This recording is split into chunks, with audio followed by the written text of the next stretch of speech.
Sa isang malayong lupain, may mag-asawa na matagal nang hindi nagkakaanak. Matapos ang 7 taon, isang himala ang nangyari. Nagkaroon sila ng sanggol.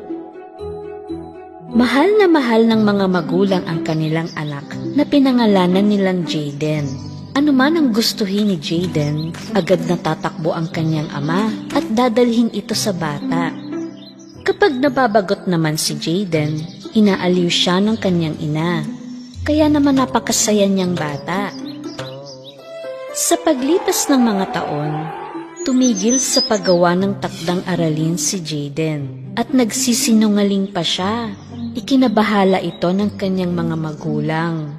Samantala sa kaharian ng masamang damdamin, tinawag ng hari ng masamang damdamin ang diwata ng katamaran, ang diwata ng kayabangan, at ang diwata ng kasinungalingan. Ipinakita niya si Jaden mula sa mga ulap at sinabing hindi niya ginagawa ang takdang aralin, nang loloko siya, nagsisinungaling at napakayabang pa. Pinuri ng hari ang 3 diwata dahil ginawa nila ang kanilang trabaho. Higit pa riyan, mahigpit niyang binilin sa 3 diwata na huwag hayaan na talikuran ni Jaden ang masasamang ugaling ito. Gagawin namin ang lahat, mahal